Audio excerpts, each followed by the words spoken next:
عبداللہ بن عبد المالک۔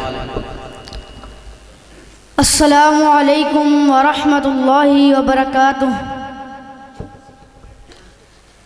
الحمد للہ المتوحد بالعظمۃ والجلال، المنفرد بالبقاء والکمال، واشہد ان لا الہ الا اللہ وحدہ الکبیر المتعال، واشہد ان محمدا عبدہ ورسولہ الذی حذر امتہ من مجالسۃ الاشرار، وصلی اللہ علی آلہ وصحبہ الی یوم المرجع والمآل۔ اما بعد فاعوذ باللہ السمیع العلیم من الشیطان الرجیم، بسم اللہ الرحمن الرحیم۔ ان اللہ لا یغیر ما بقوم حتی یغیروا ما بانفسہم۔ سرکشو مغرور کے سر کو جھکا سکتا ہوں میں، سرکشو مغرور کے سر کو جھکا سکتا ہوں میں، ظلم و استبداد کی بنیاد ڈھا سکتا ہوں میں، نور ایمان سے مٹا سکتا ہوں طریقی دہر، اندھیروں کو روشنی بنا سکتا ہوں میں، آسماں تک اڑنے والے مجھ کو ذلت سے نہ دیکھ، یہ فلک کیا ماورائے فلک جا سکتا ہوں میں، کیا جلائیں گی بھلا میرا نشیمن بجلیاں، خرمن بجلی پر بھی بجلی گرا سکتا ہوں میں، تیری عزت سیرت اسلاف میں ہے، اس نقطہ گوہر کو سمجھا سکتا ہوں میں۔ حضرات، آج عالم اسلام جن حالات سے دوچار ہے، اس سے قبل کبھی ایسے حالات نہ تھے۔ وہ عالم اسلام جو کبھی سیادت و قیادت کا امام تھا، آج یہود و ہنود کی چاپلوسی کرتا ہوا نظر آتا ہے۔ وہ عالم اسلام جس سے کبھی کیسر و کسرا جیسی سپر طاقتیں لرزہ بر اندام تھی، آج اس کے سامنے اسرائیل جیسا باولا کتا بھونکتا ہوا دکھائی دیتا ہے۔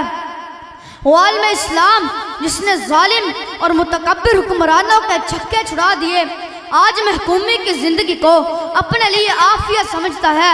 وہ عالم اسلام جس نے اپنے حسن اخلاق اور تلواروں سے دنیا کے نقشے بدل دیے تھے، آج انگریز کی چاکری کو اپنا فخر جانتا ہے۔ وہ عالم اسلام جس نے ہواؤں کا رخ موڑ دیا، تاریخ کا دھارا بدل دیا، آج پاتال کو چھوتا اور کفار کی چاپلوسی کو اپنی کامیابی گردانتا ہے۔ وہ عالم اسلام جو عزت، شرف، بلندی اور غیرت مند ہونے کا سبق دیا کرتا تھا، آج ضربت علیہم الذلۃ والمسکنہ کا مصداق بنا ہوا نظر آتا ہے۔ صدر محترم، آج حالت تو یہ ہے کہ سچ کہنے والے مسلمانوں کی زبانیں خاموش کر دی جاتی ہیں، اٹھنے والی نظریں جھکا دی جاتی ہیں، بلند ہونے والے ہاتھ قلم کر دیے جاتے ہیں۔ زندگی سہمی ہوئی ہے اور موت کا راج ہے، اور مسلمان ہونا ناقابل معافی جرم بن چکا ہے۔ گرامی قدر سامعین، آج میں کون سے بگاڑ کی بات کروں؟ کشمیر کے واقعات کا نقشہ کھینچوں یا غزہ میں سستی حیات کا ذکر کروں؟ بارود کی بو کا حوالہ دوں یا کفار کی قید میں تڑپتی زندہ لاش ڈاکٹر رافیہ کا تذکرہ کروں؟ لبنان میں موت کے مناظر دکھاؤں یا فلسطین اور مسجد اقصیٰ کے دفاع کے لیے جانیں لٹانے والے غیور مسلمانوں کے حالات آپ کے سامنے رکھوں؟ حضرات، کتنے مجاہدین تھے جنہیں فلسطین اور مسجد اقصیٰ کے دفاع کے لیے شہید کر دیا گیا؟ کتنے وہ بچے تھے جنہوں نے ابھی جوانی کی دہلیز پر قدم مل رکھا تھا کہ انہیں گولیوں سے بھون ڈالا گیا؟ کتنے وہ باعمل اور صالح کردار مسلمان تھے کہ جن کی پیشانیوں کو دیکھ کر آسمان کا سورج بھی شرما جایا کرتا تھا، انہیں بے دردی سے قتل کر دیا گیا؟ کتنی وہ عزت مآب مائیں اور بہنیں تھیں کہ جن کے چہروں کو کبھی آسمان نے بھی نہ دیکھا تھا، ان کی عزتوں کا پامال کر کے ان کو ذبح کر دیا گیا؟ کتنی وہ معصوم اور ننھی پریاں تھیں کہ جن کے مسکرانے سے ارد گرد کا ماحول بھی جگمگا جایا کرتا تھا، انہیں ہمیشہ کی نیند سلا دیا گیا؟ کتنے وہ گھر تھے جنہیں مسمار کر دیا گیا؟ کتنی وہ عمارتیں تھیں جنہیں میزائلوں کا نشانہ بنا دیا گیا؟ کتنی وہ مساجد تھیں جنہیں شہید کر دیا گیا؟ معزز سامعین، کون سا وہ ظلم ہے جو فلسطینیوں پر نہیں ڈھایا گیا؟ کون سا ہلاکت کا وہ طریقہ ہے جو فلسطینیوں پر نہیں آزمایا گیا؟ کون سا وہ بربادی اور تباہی کا راستہ ہے جو فلسطینیوں کے لیے اختیار نہیں کیا گیا؟ الچرخ نیلی فام تو خاموش کیوں ہے؟ اے ہوا تم بین کیوں نہیں کرتی؟ اے خورشید آبدار تو شرم سے منہ کیوں نہیں چھپا لیتا؟ آج امت مسلمہ کی بیٹیاں بے سہارا ہو گئیں، آج امت مسلمہ کی بیٹیوں کے سروں سے آنچل کھینچے گئے، آج امت مسلمہ کی بیٹیاں لٹتی رہیں اور تو ہمیں موت سے ڈراتا رہا، میزائلوں اور بارود کے حوالے دیتا رہا، گولیوں اور جدید ٹیکنالوجی کے بارے میں آگاہ کرتا رہا۔ اے مسلم نوجوان، مسلمانوں کو گاجر اور مولی کی طرح کاٹا جاتا رہا اور تو اپنے موبائل پر فحاشی، بے حیائی اور بے غیرتی کے پروگرام دیکھتا رہا، گندی ننگی فلمیں اور ناچ گانے سنتا رہا۔ حضرات، آج اگر ان مظلوموں کی چیخیں اور صدائیں مسلم حکمرانوں کے کانوں سے نہیں ٹکراتی تو میں کہنا چاہوں گا، اے مسلم حکمرانوں، میں تمہارا نوحہ کروں یا فلسطینی لاشوں کا کہ جن کو کفن دینے کے لیے کپڑا تک میسر نہیں؟ میں تمہارا نوحہ کروں یا ان معصوم بچوں کا کہ جن کی مسکراہٹیں عمارتوں میں دفن کر دی گئی؟ میں تمہارا نوحہ کروں یا ان بریش بوڑھوں کا جو ہاتھ اٹھائے یہ صدائیں بلند کرتے ہوئے نظر آتے ہیں، ربنا اخرجنا من هذه القرية الظالم اهلها واجعل لنا من لدنك وليا واجعل لنا من لدنك نصيرا۔ صدر محترم، کبھی سوچتا ہوں خدایا یہ تیرے نبی کی امت کو کیا ہو گیا؟ بہادری اور دلیری کہاں گئی؟ جواں مردی اور جابازی کہاں گئی؟ جرت، شجاعت اور بے باکی کہاں گئی؟ غیرت ایمانی کہاں سو گئی؟ ہائے، کہاں گئے امت مسلمہ کے غیرت مند لوگ؟ کہاں گئے محمد بن قاسم کے ورثاء؟ کہاں گئے خالد بن ولید کے بیٹے؟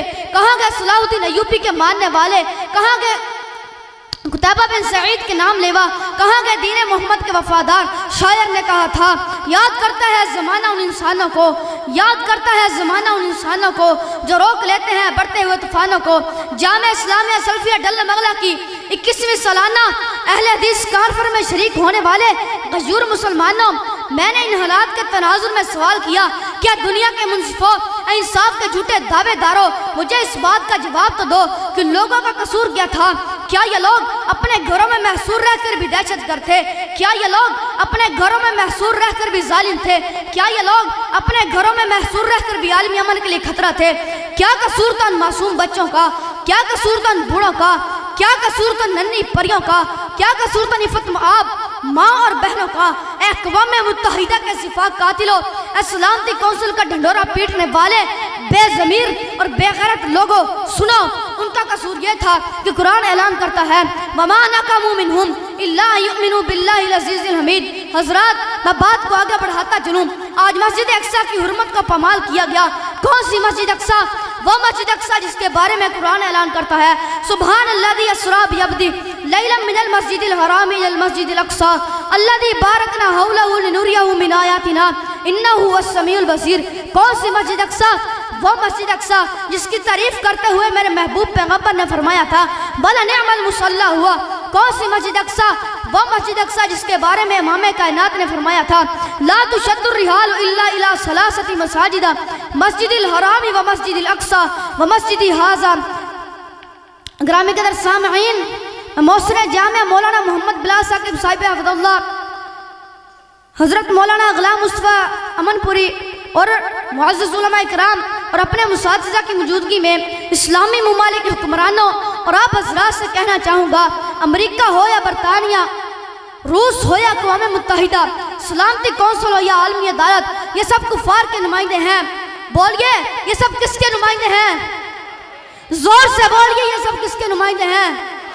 دونوں ہاتھ بلند کر کے بولیے، یہ سب کس کے نمائندے ہیں؟ یہ سب کفار کے نمائندے ہیں، کفار کا دفاع کرنے والے ہیں۔ یہ کبھی بھی مسلمانوں کے خیر خواہ ہمدرد نمائندے نہیں ہو سکتے۔ قرآن اعلان کرتا ہے لا یعلونکم خبالا ودوا ما عنتم قد بدت البغضاء من افواہہم وما تخفی صدورہم اکبر۔ حضرات، میں آخر میں امت مسلمہ کی ذلت کے اسباب کے حل بھی بیان کرتا چلوں۔ نمبر 1، قرآن و سنت کا نفاذ۔ نمبر 2، جذبہ اتحاد۔ نمبر 3، بہن کا علاج۔ نمبر 4، شوق جہاد۔ اگر امت مسلمہ ان چاروں چیزوں کو اپنے اندر سمو لے تو ساری دنیا ان کے قدموں میں ڈھیر کر دی جائے۔ زیوکار سامعین، جامعہ اسلامیہ سلفیہ ڈل مغلہ آج معاشرے میں قرون اولیٰ کی یاد تازہ کرنا چاہتا ہے۔ اگر آپ چاہتے ہیں کہ آپ کی بیٹی یا بیٹا آپ کی آنکھوں کا تارا ہو، بڑھاپے کا سہارا ہو، دینی و دنیاوی تعلیم میں یکساں ماہر ہو، دنیا کے جاہ و جلال کو اپنی ٹھوکر پر رکھنے والا، تفرقہ بازی سے نفرت کرنے والا اور اسلاف کی سیرت اپنانے والا ہو، تو آئیے جامعہ اسلامیہ سلفیہ ڈل بنگلہ کا انتخاب کیجئے۔ آخر میں کہوں گا شاعر کی زبان میں، جو رہ گیا وہ منظر بنا بھی سکتے ہیں، جو رہ گیا وہ منظر بنا بھی سکتے ہیں، ہم اس بلندی پر دوبارہ آ بھی سکتے ہیں، اگرچہ خشک پڑے ہیں کئی زمانوں سے، جو رو میں آئے تو دریا بہا بھی سکتے ہیں، ہوائے دہر الجھتی ہیں کیوں چراغوں سے، بھڑک اٹھے تو تجھ کو جلا بھی سکتے ہیں۔ والسلام علیکم۔ حیاک اللہ۔